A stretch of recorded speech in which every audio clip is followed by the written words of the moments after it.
నమస్తే అండి. Welcome to జేపీఎస్ఎన్ food vlogs అండి. ఇవాళ మన కిచెన్‌లో రెసిపీ వచ్చేసేసి మంచి స్నాక్ ఐటెమ్ అండి. ఈ స్నాక్స్‌ని నేను చికెన్‌తో ప్రిపేర్ చేశాను. అవునండి, చికెన్‌తో పకోడీనే కాదు స్నాక్స్ కూడా చేసుకోవచ్చు. ఇప్పుడైతే ఈ రెసిపీకి కావాల్సినటువంటి ఇంగ్రీడియెంట్స్, మేకింగ్ ప్రాసెస్ ఏంటనేది వీడియోలోకి వెళ్ళిపోయి చూద్దామండి. ఇక నేను 1/2 కేజీ దాకా చికెన్ తీసుకొని శుభ్రంగా కడుక్కొని ఉడికించుకుంటున్నాను. నెక్స్ట్ స్టవ్ వెలిగించుకుందామండి. స్టవ్ మీద ఒక చిన్న ఫ్రై పాన్ పెట్టుకుందాము.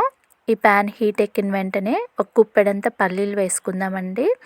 ఈ పల్లీలు కొద్దిగా వేగిన తర్వాత ఒక స్పూన్ వరకు సోంపు వేసుకొని వీటి రెండింటిని కూడా ఫ్రై చేసుకుందాము. ఇలా ఫ్రై అయిన ఈ రెండింటిని వెంటనే మనము ప్లేట్లోకి తీసుకుందామండి. లేదంటే ఈ పాన్ హీట్కి ఈ రెండు మాడిపోయే ఛాన్సెస్ ఉంటాయి. ఇవి చల్లారేలోగా ఒక జార్ తీసుకుందామండి. జార్లోకి 3 బ్రెడ్ స్లైసెస్ని చిన్న చిన్న ముక్కలుగా వేసుకొని పల్స్ మోడ్ మీద గ్రైండ్ చేసుకుంటే మనకి బ్రెడ్ క్రమ్స్ అనేవి రెడీ అయిపోతాయి. ఇక నేను 1/2 కేజీ దాకా చికెన్ యూస్ చేస్తున్నాను కాబట్టి 3 బ్రెడ్ స్లైసెస్ని యూస్ చేశాను. ఇన్ కేస్ మీరు కనుక కేజీ యూస్ చేస్తే 2 బ్రెడ్ స్లైసెస్ ఎక్స్ట్రాగా వేసుకుంటే సరిపోతుంది. రెడీ చేసుకున్న ఈ బ్రెడ్ క్రమ్స్ని ఒక ప్లేట్లో వేసుకుని పక్కన పెట్టుకుందామండి. ఈలోగా మనకి పల్లీలు, సోంపు చల్లారిపోయినాయి, గ్రైండ్ చేసుకొని ఒక పక్కన ఉంచుకుందాము. నెక్స్ట్ ఇక్కడ చికెన్ కూడా ఉడికిపోయిందండి. స్టవ్ ఆపేసేసి చికెన్ చల్లారిన వెంటనే చిన్న చిన్న ముక్కలుగా కట్ చేసుకుందాము. ఇవి చేత్తోనే ఈజీగా కట్ చేయొచ్చు. ఇక నేను బోన్లెస్ చికెన్ని యూస్ చేశాను. ఇన్ కేస్ మీరు కనుక బోన్ ఉన్నది యూస్ చేస్తే ఉడికిన తర్వాత ఈ పీసెస్లోంచి బోన్ని సపరేట్ చేసిన తర్వాతనే గ్రైండ్ చేసుకోవాలి. ఇలా గ్రైండ్ చేసుకున్న ఈ చికెన్ని ఒక పక్కన పెట్టుకొని మిగతా ప్రాసెస్ చూద్దామండి. సైజులో చిన్నవైతే 2 బంగాళదుంపలు, సైజులో పెద్దదైతే 1 బంగాళదుంప సరిపోతుందండి. ఉడికించుకోవటానికి పెట్టుకోవాలి. బంగాళదుంప ఉడుకుతూ ఉంటుంది. నెక్స్ట్ ప్రాసెస్ చూద్దామండి. స్టవ్ వెలిగించుకొని ఒక పాన్ పెట్టుకోవాలి. పాన్ హీట్ ఎక్కిన వెంటనే దానిలోకి 3 స్పూన్ల వరకు ఆయిల్ వేసుకోవాలి. ఆయిల్ హీట్ ఎక్కిన తర్వాత 1/2 స్పూన్ వరకు ఫ్రెష్గా నూరుకున్నటువంటి అల్లం వెల్లుల్లి పేస్ట్ వేసుకొని ఫ్రై చేసుకోవాలి. అల్లం వెల్లుల్లి పేస్ట్లో పచ్చిదనం పోయేంత వరకు ఫ్రై అయిన తర్వాత మనం గ్రైండ్ చేసి పెట్టుకున్నాం కదా చికెన్ని వేసుకొని ఫ్రై చేసుకుందాము. అల్లం వెల్లుల్లి పేస్ట్ చికెన్కి బాగా పట్టేదాకా ఫ్రై చేసుకోవాలండి. తర్వాత పొడి మసాలాలు యాడ్ చేసుకుందాము. టేస్ట్కి తగ్గట్టుగా సాల్టు, 1 స్పూన్ కారము, 1/2 స్పూన్ పసుపు, ఇంట్లో రెడీ చేసుకున్నటువంటి గరం మసాలా 1 స్పూను, జీలకర్ర పొడి, ధనియాల పొడి, ఈ రెండింటిని కూడా ఫ్రై చేసి పొడి చేసినవండి. అన్నిటినీ కూడా వేసేసుకొని ఒకసారి చికెన్కి బాగా పట్టేదాకా కలుపుకోవాలి. ఇలా కలుపుకున్న ఈ చికెన్ని ఒక పక్కన పెట్టుకొని మిగతా ప్రాసెస్ చూద్దామండి. బంగాళదుంప ఉడికిపోయింది. దానిపైన ఉన్న పొట్టు తీసేసి బంగాళదుంపని తురుముకుందాము. మీ దగ్గర పొటాటో స్మాషర్ ఉన్న దాంతో అయినా స్మాష్ చేసుకోవచ్చు. ఈ బంగాళదుంపని కూడా ఒక పక్కన పెట్టుకుందామండి. నెక్స్ట్ మిక్సింగ్ బౌల్ తెచ్చేసుకుందాము. ఈ బౌల్లోకి మనం ఫ్రై చేసి పెట్టుకున్నటువంటి చికెన్ మొత్తం వేసేసుకుందాము. అలాగే పెట్టుకున్నటువంటి బంగాళదుంపని వేసుకుందామండి.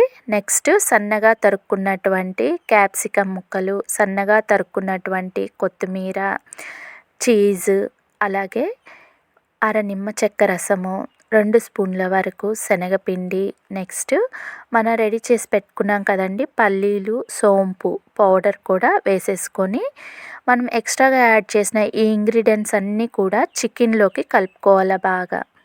చికెన్లోకి బాగా కలిపేసిన తర్వాత దగ్గరగా ఇలా ముద్దలాగా చేసుకోవాలి. ఇలా ముద్దగా చేసుకున్న ఈ మిశ్రమాన్ని ఒక 10 నిమిషాల పాటు రెస్టింగ్కి పెట్టాలండి. ఈలోగా ఒక చిన్న బౌల్ తీసుకొని దానిలోకి 4 స్పూన్ల వరకు కార్న్ఫ్లోరు, వాటర్ వేసి స్లర్రీ ప్రిపేర్ చేసుకోవాలి. వీడియోలో చూపిస్తున్న రీతిగా ఈ విధంగా స్లర్రీ ప్రిపేర్ చేసుకొని పక్కన పెట్టుకోవాలి. బ్రెడ్ క్రమ్స్, స్లర్రీ, అలాగే చికెన్ మిశ్రమం ఈ 3 కూడా రెడీ అయిపోయినాయి. ఇప్పుడు మనము చేతికి ఆయిల్ అప్లై చేసుకోవాలండి. 2 చేతులకి ఆయిల్ అప్లై చేసుకొని చికెన్ మిశ్రమాన్ని చిన్న చిన్న ముద్దలుగా తీసుకొని మనకి ఇష్టం వచ్చినటువంటి షేప్స్లోకి మలుచుకోవాలి. నేనైతే 4 వైపులా సమానంగా ఉండేటట్టు ఈ షేప్ చేసుకున్నాను. మీకు ఇష్టమైతే round shape, oval shape, triangle shape మనకిష్టం వచ్చినట్టు చేసుకోవచ్చు. ఇలా రెడీ చేసుకున్న వీటిని ఒక ప్లేట్లో పెట్టుకుందాము. మొత్తం రెడీ అయిపోయినాయండి. అలాగే మనం రెడీ చేసి పెట్టుకున్నాం కదా బ్రెడ్ క్రమ్స్, నెక్స్ట్ కార్న్‌ఫ్లోర్ మిశ్రమము, ఈ రెండింటిని కూడా పక్కన పెట్టుకొని ఫస్ట్ మనము ఈ రెడీ చేసుకున్న ఈ చికెన్ పీసెస్ని ఫస్ట్ కార్న్‌ఫ్లోర్‌లోకి వేసి పెట్టుకోవాలండి. తర్వాత బ్రెడ్ క్రమ్స్‌తో కోట్ చేయాలి. ఈ ప్రాసెస్ మటుకు కొంచెం జాగ్రత్తగా చేసుకోవాలి. ఎందుకంటే ఆయిల్లోకి వేసినప్పుడు చికెన్ విడిపోయే ఛాన్సెస్ ఉంటుంది కాబట్టి ఫస్ట్ మనము కార్న్‌ఫ్లోర్ స్లర్రీలోకి ముంచుకున్న తర్వాతనే బ్రెడ్ క్రమ్స్‌తో కోట్ చేసుకోవాలి. ఇలా ప్రిపేర్ చేసుకున్న వీటిని ఒక వారం రోజుల పాటు ఫ్రిడ్జ్‌లో పెట్టుకొని కూడా మనము తినచ్చు.